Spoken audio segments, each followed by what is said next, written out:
Hello and welcome everyone. So it appears we are live on Facebook, YouTube. There are any viewers watching right now? If you could just put a comment. Beautiful. Okay. Afsal, can you hear me?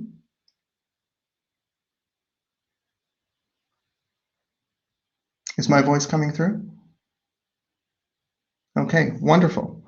So thank you very much, first of all, to all the panelists for agreeing to be on this panel today. I'd like to take a moment to introduce all of the people that are on the panel, and then we'll go through and have a little discussion about the background of the panelists. We welcome questions. You can put your questions in the comments section, and after we take a small break, we'll be able to respond to those questions. And so let me introduce all of our panelists in no particular order, beginning with Sharen Lau. Sharen Lau is legal counsel at BASF Canada Inc. In Toronto, if I'm not mistaken, and Sharen originally practiced in Hong Kong. We also have Lua Ebrahimi, who is an associate at Whaley Estate Litigation Partners. And prior to her practicing in Canada, she was practicing estate law in South Africa. We also have Siobhan Lennox, who is currently an associate at O'Neill Law LLP in BC. And Siobhan is also the president of Global Lawyers Canada, the BC chapter. And prior to moving to Canada, Siobhan practiced in the UK. And we have Ugo Mackenzie. And Ugo Mackenzie recently qualified in Ontario, if I'm not mistaken. And she's a member at large of the Canadian Bar Association. She's also a council member of the Ontario Bar Association. And Ugo originally practiced in Nigeria.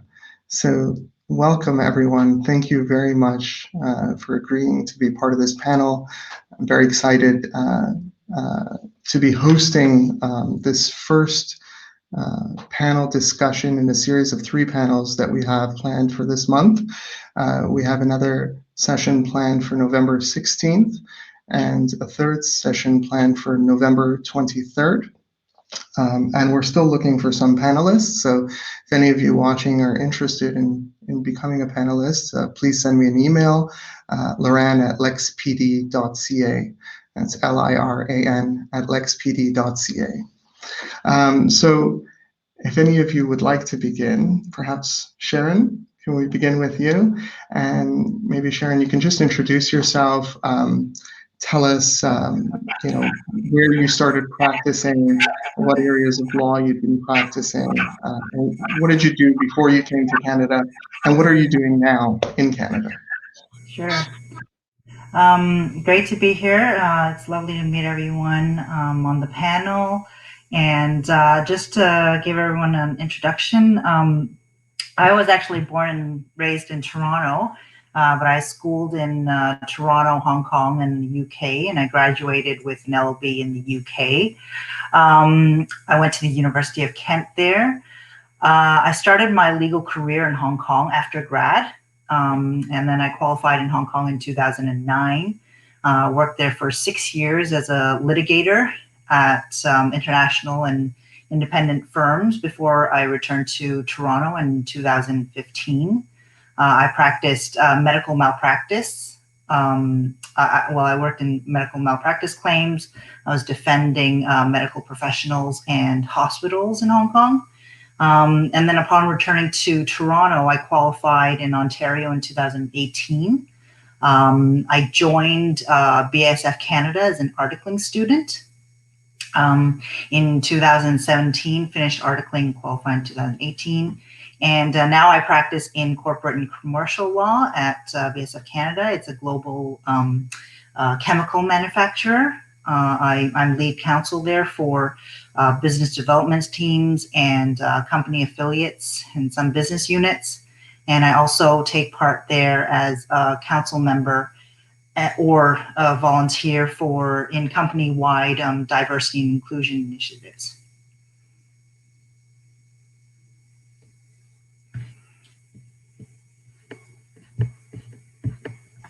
Thank you so much, Sharon, for sharing that experience. And you know what I'm trying to highlight today, or hoping to highlight, excuse me, is the vast experience that internationally trained lawyers have. And perhaps Siobhan can go next and speak a little bit about yourself. You know, where did you go to law school, and what areas did you practice in, and what are you doing today? Sure. Thanks very much for having me today, Liran. Welcome, everybody. Thanks for joining us. My name is Siobhan Lennox. I'm originally from Leeds in the UK. I did my undergrad at Newcastle University in European politics. And then I went into business, and I was working alongside lawyers every day. And I was like, this kind of looks fun. Maybe I should be a lawyer. So, you know, on a whim, after a few glasses of wine one night, I applied to law school, and I applied to do the GDL program. And lo and behold, 2 weeks later, I handed in my notice and I started at law school. That's not normal. This is going back a few years. So I did the GDL program. For those of you who are not familiar with it, it's basically where you do a non-law undergraduate, and then you basically cram 3 years of a law undergrad into 1 year. So I did that program. Whilst I was doing it, I successfully obtained a training contract in the UK with one of the top 50 full service law firms in the UK. They then sponsored me to go to LPP and the Leeds branch, to go to BPP, sorry, and do my PLC or whatever it's called, LPC. I qualified from there, did my training contract in the UK, got called to the bar in England and Wales in 2009 in the middle of a global recession. I'd always known I wanted to do corporate law. There wasn't a position for me. So I took a mini sabbatical, and that's when I moved to Canada. I was supposed to be here for one ski season, to do a ski season. It was something I'd always wanted to do. I've now officially been here 11 years. So I really do enjoy Canada. I loved my opportunity to come here. I ended up staying, as you can tell. I ultimately moved to Vancouver. I started the NCA process, and I was working for a national law firm as a legal assistant. This was after getting many temping positions. And then I ultimately then found an articling position with a boutique firm, O'Neill Law, and I completed my articles, and I was called to the bar in BC in 2018, and I've been working with them ever since. So I do cross-border corporate, commercial, and securities work.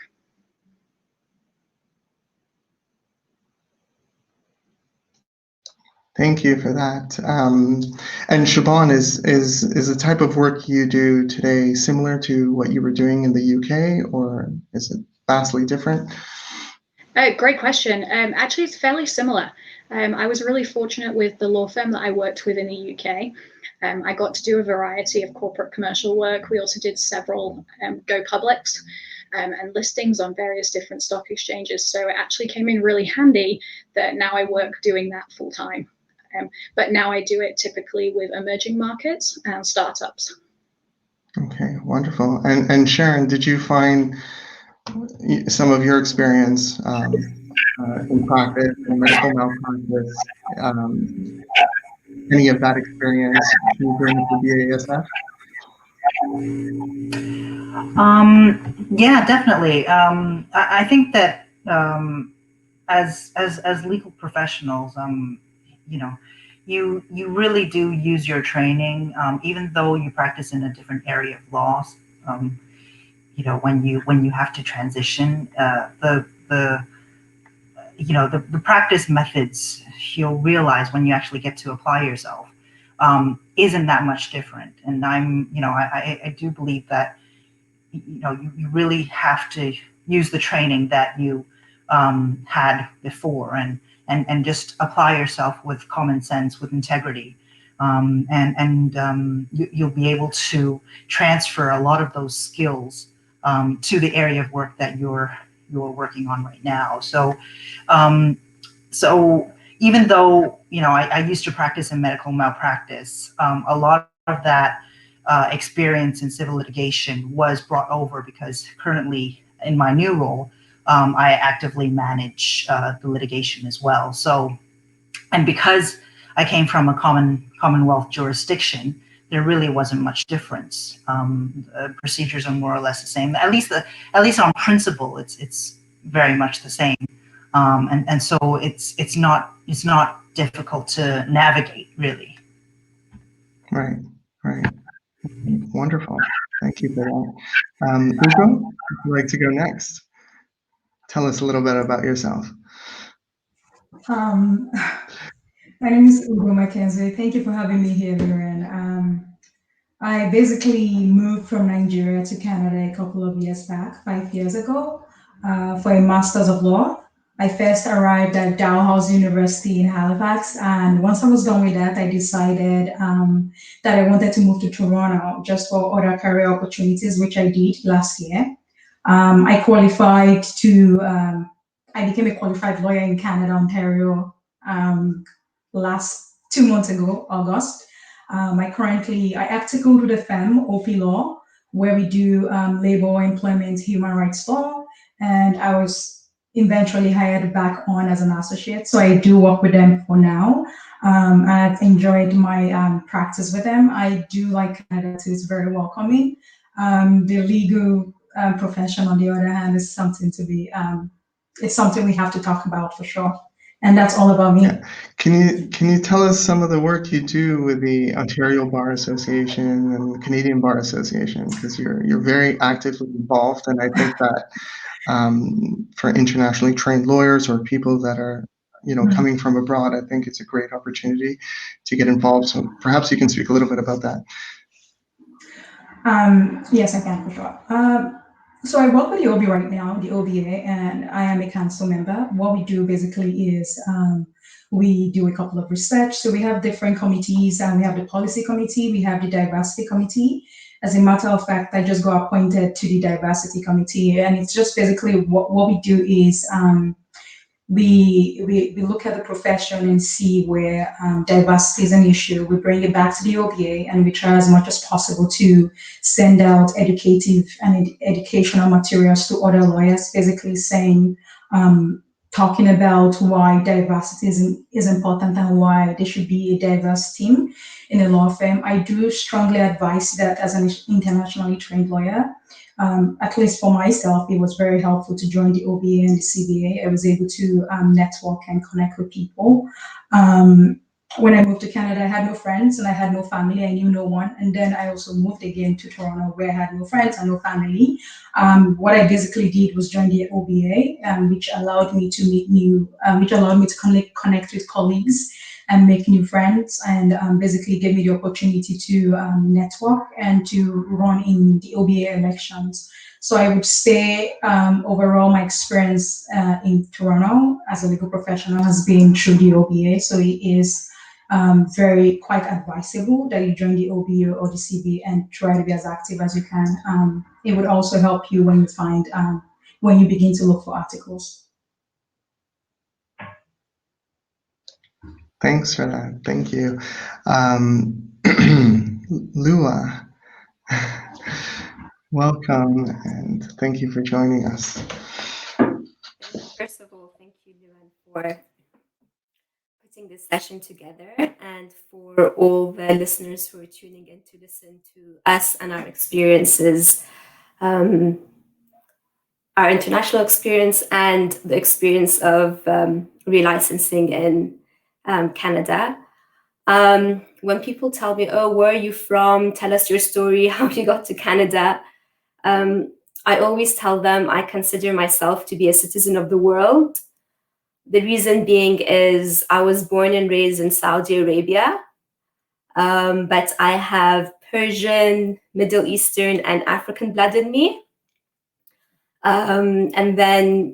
So I was born and raised in Saudi Arabia, and then once I finished high school, I moved to South Africa, and I obtained my LLB degree at Nelson Mandela University in Port Elizabeth. And I stayed in South Africa until I decided to immigrate to Canada. And I obtained my South African bar exam qualification, and I trained within a firm in Johannesburg, Moderator and Associates, and then they took me on as an associate. And while I was articling, I was exposed to many areas of the law because it was a general practice. And once I became an associate, I saw that there was an opportunity for me to do estate planning and estate administration, and we didn't have that department in our firm. So I spoke to the partners and I assisted the firm in setting up the wills, estates, and trust department. So for the next 5 years that I was with Moderator and Associates, I was handling all the estate administration, estate planning, and assisting clients with their estate planning. And I went on to get my conveyancing qualification. In South Africa, if you want to do real estate transfer, you have to write another exam.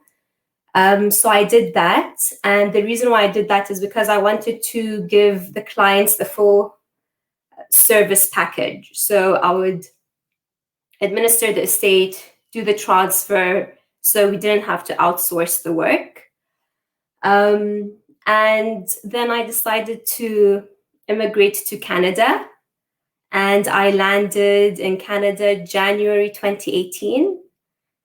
And it took me 2 years to for the whole relicensing process. So basically write the 8 NCA exams that were assigned to me, do 10 months of articling, and I was qualified in Ontario this year, January 2020. So it took me 2 years from when I landed to get my, to be licensed in Ontario. And I was lucky enough to be able to find an articling position right after I finished the NCA exams with a very prestigious firm in Toronto that specializes in estate litigation. So I was lucky to practice in the same area that I was practicing in South Africa. Although I was doing mostly solicitor's work in South Africa, mainly administering estates and estate planning, in Toronto, I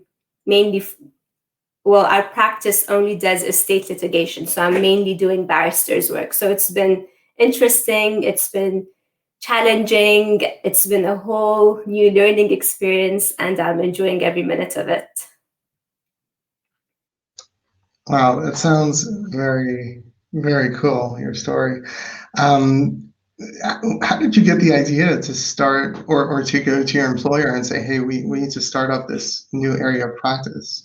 I mean, first of all, how did you get the courage? And then how did you get the idea as well? Because that's pretty bold. So we used to outsource the work to another lawyer because we didn't have in-house counsel to do it.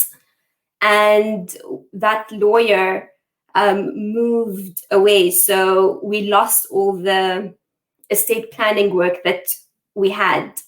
So that's where I saw the opportunity that I can do this. I was passionate about this area of the law. And I went and I spoke to the partners. I was lucky enough that I had a very good working relationship with the partners. They could see that I was hardworking. My head was in the game, as they say.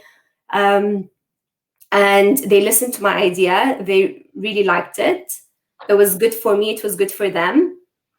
And I assisted them to establish the department. And it took time, but it was quite successful.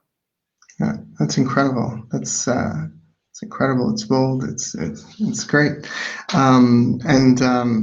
I think it's something other people should consider because, sometimes, especially now, I know that a lot of people are losing jobs or some firms are cutting back, and perhaps you can think of new areas or creating value for firms that didn't exist before. So it's a great story. Thank you. So for the people who are watching, you're welcome to participate, of course, and ask our panelists questions. They're here for that. So please use the comments section whether you're on YouTube or Facebook, please use the comment section to ask these people questions, because that's why they're here.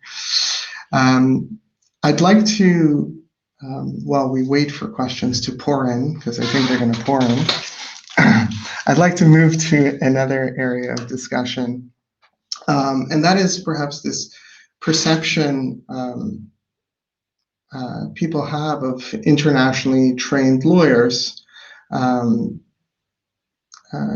Canada is a very welcoming country when it comes to immigration. We have very generous immigration laws, and we welcome immigrants. And I think the government's just announced recently that they're going to be extending and creating different programs now to accept more immigrants into this country. And yet some internationally trained lawyers have a different experience when it comes to dealing with the legal profession, perhaps not as welcoming as Canada as a whole is.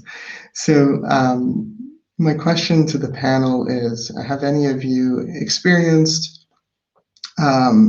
these types of challenges as somebody who's either from a foreign country, or or the fact that you're just internationally trained?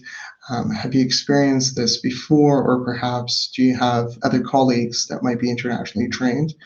And what were those experiences? It's kind of open to the panel, so in no particular order.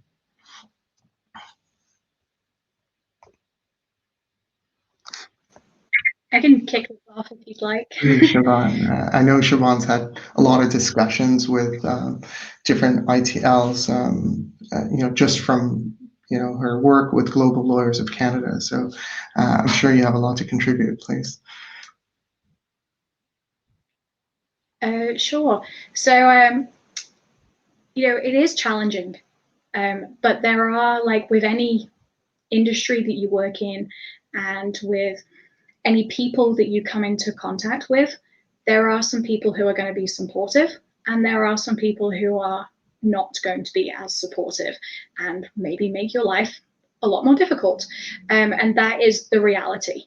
But I've also seen some really great stories from people. So in my role as the president of the BC chapter of Global Lawyers of Canada, I've had many, many discussions with ITLs across the country, and also around the world, who are looking at emigrating to Canada, or they've actually been in Canada and have moved on elsewhere. So they've shared their stories of being in different parts of the world and what it's like to practice there when you're coming from a different location. And today alone, I was on a Facebook group, and somebody had posted a comment talking about the challenges that they'd found. In particular, there was an advert that they keep seeing adverts being posted where they specifically say, you must have attended an Ontario educational institution, or you must have gone to XYZ university.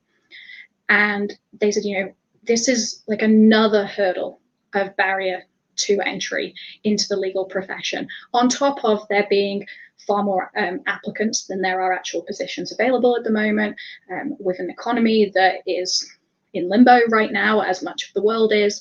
And so it's just another barrier to entry that's being put in place for immigrants in particular, and for internationally trained lawyers. And this started a very heated discussion in the Facebook group. And some of you watching may have been in this Facebook group, because it's a very popular Facebook group for lawyers in particular who are looking for new positions, or are new to the legal profession. And it was quite interesting to see the diverse viewpoints that were coming up in that discussion, where there were those who have found continued barriers to entry, whether they were immigrants or they're Canadians, and maybe they're coming from different socioeconomic backgrounds, or they have a name that looks a little bit different and it's not obvious how to pronounce it. And then there were those who were like, well, that's kind of normal, and that's how it's done around the world. Just suck it up. Just apply anyway. So it was quite interesting to see the different ways that people approached the issue. And some were saying, well, you know, this is discriminatory. Some were saying this is a human rights violation. Other people were just saying this is just practice. Other people were like, just ignore it and apply anyway. So it was quite an interesting timing of this conversation to come up, given what we're talking about today. But some of the positives that I was also seeing in the comments were people saying, I've seen those advertisements, I've applied for them, and I've got the position because I was the best candidate with the best experience. And they could see my experience from the way that I portrayed it in my cover letter and my resume. Or I reached out to the firm personally and spoke to somebody on the hiring committee. And I was able to talk to them about my experience and show how I could add value to the firm and to their clients. So although there are these inherent barriers that are put in place, there's also some ways that you can get creative to show how you can add value to the situation and to the firm. But it really does come down to you as an individual showing that you are that sparkly, magical unicorn that that firm or business needs, and that you can add value, and that you can explain your experience and how it relates to them and to what they're looking for. Because yes, you're not going to have, for example, you went to U of T and you have a grade point average of 4.6 or whatever it is, if you're an internationally trained lawyer. So you need to spend a little bit more time explaining your background and showcasing why you're the best person for the job. Yeah, thank you for that point. I'm wondering, where do you think this is coming from? Do you think it's like a protectionist point of view? We're worried about people coming in and taking our jobs. Why do you think there is this negative view towards internationally trained lawyers? Would you like me to answer that, or would you like someone else to go for it? I'm going to let someone else go first, because I know Sharon's itching to answer that question.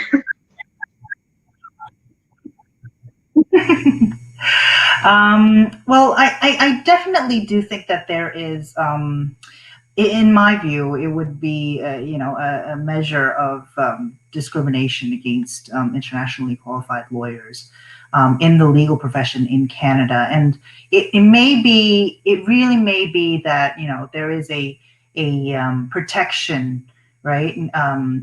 Protection of jobs being taken away from Canadian law graduates because they have so much. I mean, it's so competitive for them alone to get these articling positions, and then you have foreign qualified lawyers coming in. Just from experience, I mean, this landscape was really very different to what I was used to in Hong Kong, where I was always surrounded by colleagues and peers who went to law schools and qualified in countries all around the world. And the only barrier for these lawyers locally was that they couldn't represent a client in court, in the local courts. Otherwise, they were able to advise on deals, on transactions, in commercial context. So, it really is quite interesting in Canada how there seems to be a misconception that lawyers have to graduate from a Canadian law school in order to be able to do the work of a Canadian lawyer, which is really not true. And like I mentioned before, a lot of the skills that you are trained in as a lawyer can be transitioned quite smoothly into a new role when you get to apply yourself. So I definitely wouldn't be. I agree. We must not be sort of discouraged from applying to these positions. Sometimes even regardless of what their so-called requirements are for making it through. Because what I've seen actually in the Canadian workplace now is that a lot of companies, national firms, international firms in Canada, a lot of companies are open to hiring internationally trained lawyers, so long as they have the relevant experience, right? I certainly know of a national conglomerate that's had for many years, and a foreign qualified lawyer as their general counsel. And he's been in that position for many years, and he's only really recently qualified as a Canadian lawyer. So, and there's also the opportunity once you are in that workplace.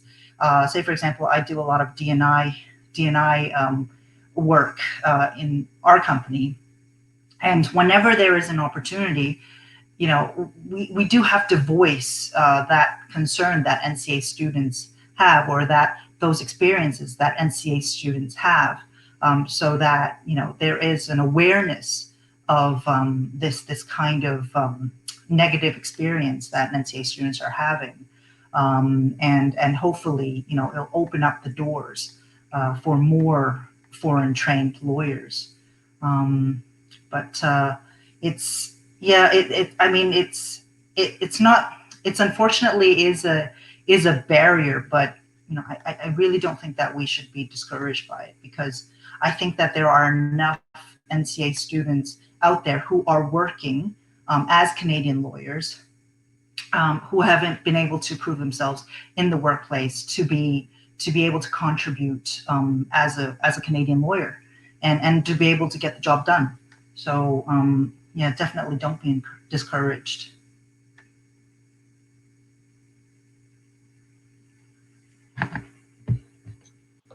Thanks for that. Sorry, I'm just working with this mute button.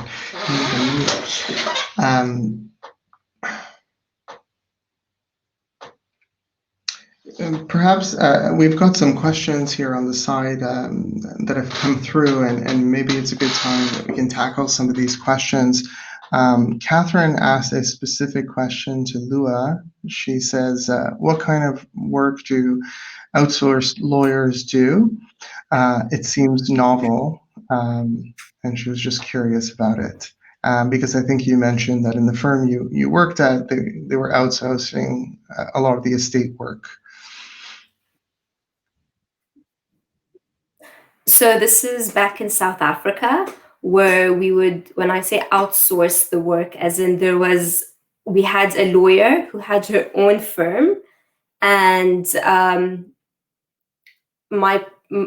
our firm had partnered up with this lawyer specifically to just do estate-related matters. So if we got a client and they needed estate-related work done, we would refer the work to the lawyer, and then our firm would get a referral fee. So both lawyers are helping each other out. So that's what I meant by outsourcing it. Our firm wouldn't specifically do it. We would hand it over to another firm and that's as a referral. But there was a partnership agreement. That's quite common, and even within in-house counsel positions, much of the work, well, depending on the size of the company and whether there's an actual in-house team or not, or just one individual who's stick handling all of the work, they'll often outsource much of the work to outside counsel or other firms that specialize in those areas. Thank you for that question. We've got another one here from Steve. Steve asks whether it would be advisable to pursue, for an international lawyer to pursue a GP LLM from the University of Toronto, or go through the NCA process for qualification certificate. I think I can speak to this question. And I think the answer is it depends. Right? It really depends what your goals are by doing an LLM. What are you trying to accomplish? If you're going to do an LLM because you believe it'll open the doors to jobs and opportunities, or perhaps to on-campus interviews and things like that, I'm not sure that's the best route for you. And I speak from personal experience. I'm a graduate at the University of Toronto. I did my LLM there. I was not in the GP LLM program. I went into the regular business law stream. But I was also the president of the Graduate Students Association, and so I sat on faculty council, and I had meetings with the faculty, and we spoke regularly about this.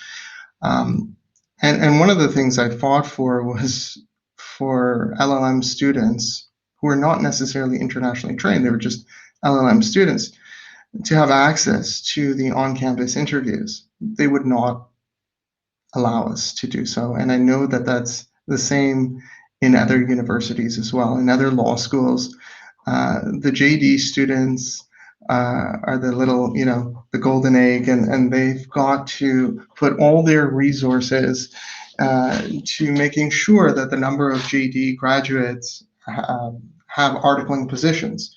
I think one of the metrics that they use to compare law schools is how many graduates have articling positions after they complete their JD. That's not the case for LLM students. So the priority, of course, is their JD students. And so if the reason you want to do an LLM is because you want access to career services within the law school, there may be some career services, very limited though, and you are not the focus, in my opinion. But it could be different now, and that was many years ago. But I'm still hearing the same thing coming out of those schools. So if you're somebody that likes structure, perhaps, and you want to, you want to sit in classes and courses and stuff like that rather than do the NCA, which is self-taught, then you can take an LLM. But the costs really have to outweigh the benefits, and the costs of some of these programs are high. They're at least 4 times higher than a normal LLM, which is somewhere in the range of $10,000, and the GP LLM, I don't know the exact cost, but I believe it's 35,000 plus, whatever those costs are. And the other thing you might want to think about, and again, this is only my opinion, I'm one person on this panel, some of you may have a different view, is that, for example, if you go to the Osgood LLM, Common Law LLM program, you are doing an LLM, which is a Master of Laws degree in first-year law courses. And so, is that something you want to do, or perhaps you want to specialize in some area of law, which I don't think you're going to have a specialization other than common law, whatever that means. So you're going to specialize in common law courses. I did do an LLM, and I did apply to the University of Toronto, but I did it after I was already a barrister and solicitor in Ontario. And I did it for reasons of, I was interested in going into academia. I was interested in learning how to research and write papers. And I thought this would open the door, and it made sense because I was already in education, and that's something I was doing. So it made sense for me.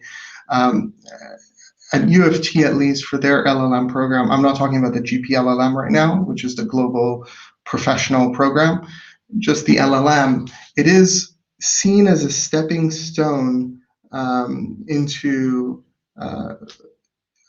doing a doctoral degree in law. So it's supposed to prepare you for the SJD, which is a doctorate of law, or a PhD if you want to do a PhD in law. So that's the view there. I hope that answers your question. If anyone else has a different view on whether you should, do the LLM stream instead of the NCA stream, please chime in.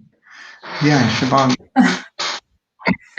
I also think you need to look at the requirements that the FLSC send to you. So when you send in all of your paperwork and they assess your credentials, it may be a requirement that you need to go to a Canadian university or a Canadian accredited university and undertake in-class tuition. And if that's the case, then an LLM may be the right route for you. That might be a good way for you to meet those requirements and also come out with almost the rubber stamp, the seal of having a Canadian university on your resume at the same time. And so there are benefits to having an LLM. But it really is a very personal decision. I didn't do one. I don't think the majority of us on this panel did one. We all decided to self-study or use a tutor service to help us.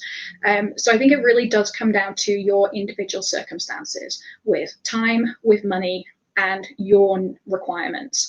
But if you are wanting to specialize, as Liran said, for example, if you want to do tax or intellectual property law, there are universities across the country that offer LLM programs in those specialties, and that may be a requirement to work in those areas. Or it may give you a boost to get into one of those positions later on. So I think it really comes down to you thinking about all the different criteria for you in your situation and doing what fits for you, and don't worry about everybody else. Do what's right for you right now in your situation. Yeah, that's fantastic. That's a great piece of advice. I think we'll move on to the next question from Olufunk. I hope I'm pronouncing that correctly. And the question is, please, may I get advice on the best approach to secure articles with a national firm as an internationally trained lawyer? I want an article in Calgary. I think Ugo is a great role model and example of some of the things you should be doing because of how active she is.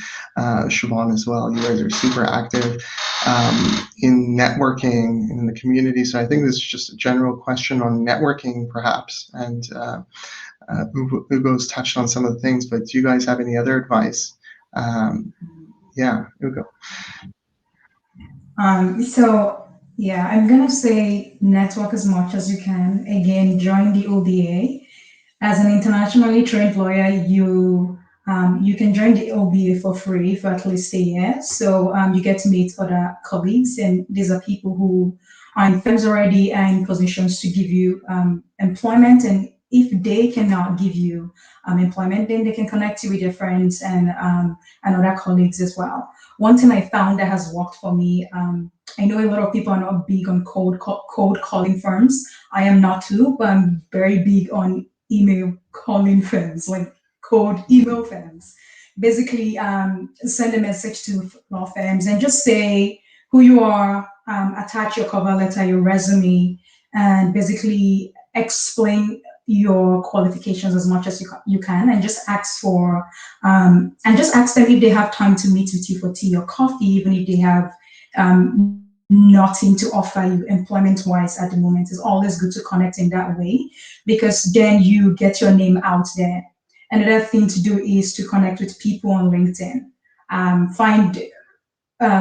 Basically find ways in which you can connect with them through education or the school you went to, or if you're Nigerian or you're Canadian or from the UK, whatever way you can connect with people, because I realize that people like to talk about themselves, they like to connect. So do that, send them an email or a message on LinkedIn, say, I just want to chat with you. I see you do this. That's very interesting. Just don't make it all about, can you hire me? Give me a job. Just make it about, I want to connect. Let's be friends. Let's discuss. Let's see where our relationship and our conversations will take us to. But that's how I found articling when I moved to Toronto. I moved here. In the year I moved here, it took me 3 months to find articling, but it was very difficult. I was calling law firms every time. I was setting ticklers. I was setting alarms to remind me to send forward documents and information. You have to be proactive in finding a place to article. You can't just send in an application and just hope for the best. Call, message, and kind of go from there.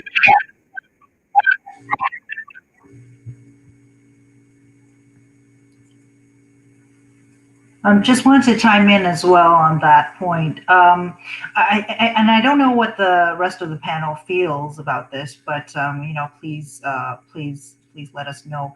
But from my experience in networking, also, I also came across a lot of sole practitioners or smaller firms who are open to outsourcing work to students, right? To any of their research work or any of their sort of small tasks that they might have to do in the firm, and so when you're writing to these firms, one option really could also be to actually offer assistance, right? Not be afraid to try to find that opportunity to work, and that just adds also to your resume. It builds on what you have already, and it might be beneficial as well. So I would suggest offering what your skill set, and telling them that, hey, I can actually help you out. And early in my when I first arrived, I was networking because of my background in medical malpractice. I was networking with a lot of medical malpractice firms and lawyers, and that I actually got the opportunity to do a bit of research work for a medical malpractice lawyer locally, and it was a good experience. But obviously, eventually, I through networking, I then got the opportunity to join BASF as a corporate commercial in a corporate commercial role. So, but I wouldn't disregard what I had, the opportunity that I had with this local firm, because it gave me an insight into how the courts worked, or how what's expected of me as a lawyer, as a Canadian lawyer as well. So.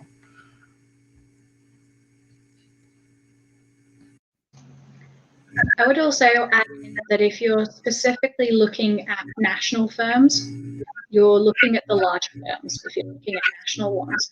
And the national firms have fairly strict hiring procedures that they follow. And if you don't summer with them, then you have a very, very slim chance of getting an articling position, because they typically hire back all of their summer interns into articling positions, and then they may only have 1 or 0 positions available for the articling round. So if you are looking at these national firms, they are incredibly competitive because they advertise nationally. They go through the process, which I'm sure you're all aware of, with VI Desktop. So it's easily accessible for everybody, which makes them even more competitive with people. So if you do want a national firm, if that's what you're looking for, then you need to be applying for the summer process, and you just have to accept that it's going to be a longer process. But as the other panelists have said, don't discount other opportunities. There are some great firms out there who do fantastic work who are not national firms and may not be in that hiring process. I, for example, was a legal assistant with a national firm, but couldn't fit into the summer articling hiring process, because in BC there are very specific rules about who can apply for a summer articling position, and a lot of NCA candidates don't fit into those requirements the way the rules are currently written. So I actually ended up articling with a boutique firm, and I got that position through networking with business connections that I was creating and cultivating over time. So not even networking with lawyers, I was networking with non-legal professionals who then actually introduced me to their lawyers. And they didn't hire for that position. They just happened to know that they had a lot of work going on at that law firm, and they thought maybe I could help them out. So you definitely need to start building that network as soon as possible. Don't wait until you've completed your NCA requirements. You need to be doing it parallel with the NCA requirements, so that you're not then sitting there starting that process at the end. Thank you, Siobhan. If I can move the conversation back to diversity, which is the topic of today's discussion, there is a question here from Afsal. He asks, Ugo, does the CBA develop EDI mandates for provincial law societies? And if so, what are some of its current initiatives in this regard? I don't know if you have the answer to that, Ugo, but I do know that it's the law societies who deal with the EDIs and not the Canadian Bar Association. the association is, I wouldn't use the word just, but the association is what it is, an association, and EDIs are mandated or regulated by the law societies of the different provinces. Okay, perhaps we'll move on to the last segment here, or the last part that I wanted to speak about. We have about 10 minutes remaining. And really that's, what are some of the ways we can move forward and improve, the situation, perhaps make the legal profession more welcoming to immigrant lawyers or internationally trained lawyers? I haven't thought of any ideas in advance, but it's just an open conversation. So even for the viewers, you can put in the comment section some suggestions or ideas. Does anyone have any ideas of things you can recommend? How do we make the profession more welcoming? How do we start breaking down those barriers so that highly skilled, internationally trained lawyers are welcomed here, and they don't feel like they're climbing mountains, just to get into the profession? I think one way would be, you were just speaking about it for a few minutes ago, Liran, about internationally trained lawyers not being allowed on on-campus interviews. I think that would be a great start. I have a master's of law from Dow, and after my master's, I found it difficult to find articling. I had to speak with the career department and actually say, you need to get me on the OCIs, because that's where I can get the opportunity to meet potential employers who would interview me and potentially give me a job. So I do think one thing we can start to do with the Law Society and OBA, and I have been speaking with the OBA a little bit about this, is trying to send out information to internationally trained lawyers as well during the OCI process, and just to include us in that process. It makes it a lot easier. One experience I had though was, even though I attended the OCIs, I realized that I was just there to fill the quota per se, and I wasn't really being considered. So that's probably another challenge that we would have to overcome. But I think that the first step, and I think a good step, would be for internationally trained lawyers to have the opportunity to meet potential employers at the OCIs. I think that's a great point. But even as Siobhan pointed out, that there is this hiring cycle which really starts within first year law school, and that is, you need to get a summer position right after first year of law school or your second year of law school, and then the summer students are the ones that are in the pool for those articling positions.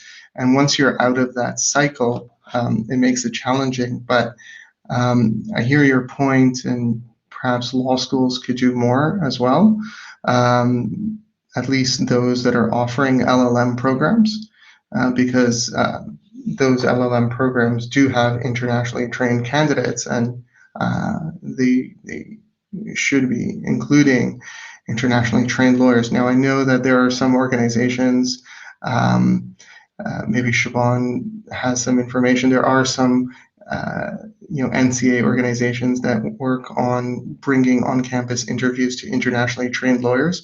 Siobhan, do you have any info on that? Yeah, so for anyone who's watching, and if you're looking at Ontario, the NCA network in Ontario actually hold their own round of OCIs. They actually had a session, I want to say it was last night, but if you go to the NCA network, they're on every social media channel out there. Look them up. They do a really, really good job of connecting the ITL community in Ontario with the OCI schedule and the opportunities, and giving you access to law firms ahead of the process, and also talking you through what to expect for the OCI process. Now, at the moment, that's only in Ontario. It would be nice to see that spread out across into other provinces, but it doesn't exist at the moment.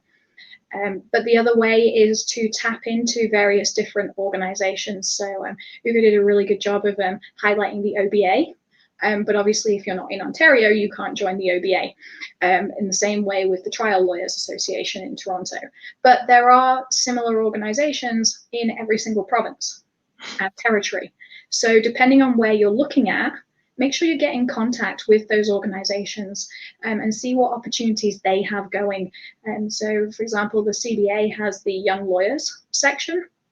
It's a really good way to connect with articling students, junior associates in various different firms, and then also partners who are attending those section meetings and potentially telling you about opportunities that are coming up. But I think apart from the OCI process, I think one of the big things is changing the narrative around ITLs. And it used to be, and for many people it still is, that the reason that Canadians go and study abroad is because they weren't smart enough to get into a Canadian university. And I think that mindset has tarnished internationally trained lawyers as a whole, and that's not actually the case. Many Canadian students have gone abroad because of the opportunities for going abroad. They wanted that experience of studying outside of Canada. They wanted that global mindset that comes from going to a new place. And also sometimes it may be cheaper to go and study abroad. And then for those immigrants who are moving from different jurisdictions into Canada, you guys have so much experience. We all have so much experience that we've gained from the different places we've been. And Sharen and Lua and Ugo have all said this before. Your skills are all transferable, but it's about you having to demonstrate how they're transferable, because many of the people who are in the hiring positions have not come into contact with internationally trained lawyers. They've not come into lawyers from different jurisdictions before. And their perception of law in different jurisdictions is probably what they've seen on the TV. Similar to how the majority of us think that American lawyers, it's exactly like Suits or Law and Order. Now, we all know in reality that's not what law is like.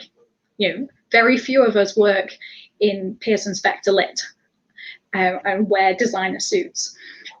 So I think it's a matter of like us as a community showcasing our transferable skills, and also those of us who've already gone through the process and are actively working in the legal community, reaching a hand down and lifting up the next group of people coming through, and being those allies for them.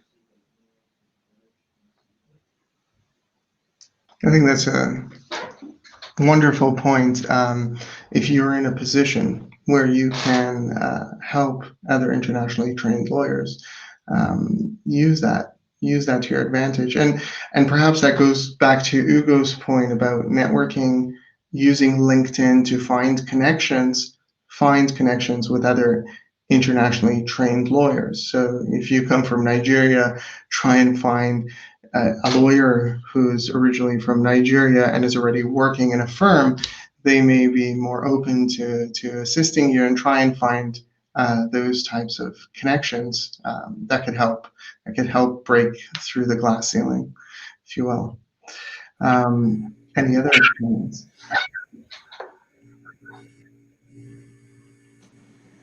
One person shared with me their thoughts during this conversation that I alluded to earlier on the Facebook group, and they suggested an overhaul of the entire articling process, and that maybe the Law Society was responsible for allocating candidates to different law firms. So rather than it being every single law firm would just put up, if they were, they would speak to their network and say, hey, you know what, we're looking for an articling student, who do you know? All those positions would go through a different department, a specific department at the Law Society, and then all the different candidates would then be able to apply for those positions. I thought that was an interesting idea. I don't know practically how that would work, but it's one that definitely people could consider, as we are a self-regulated profession, that maybe that's something where the Law Society has to get a bit more involved and highlight the positions that are available and make them more readily advertised.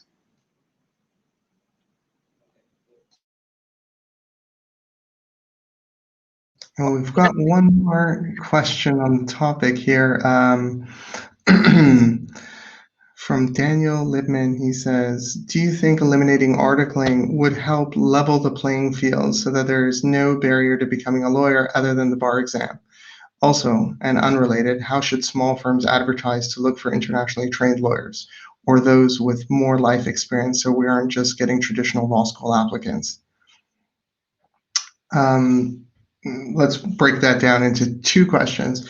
I think perhaps Ontario has toyed with this idea of getting rid of articling, or at least introducing a second path, and that is through the LPP, which is at Ryerson.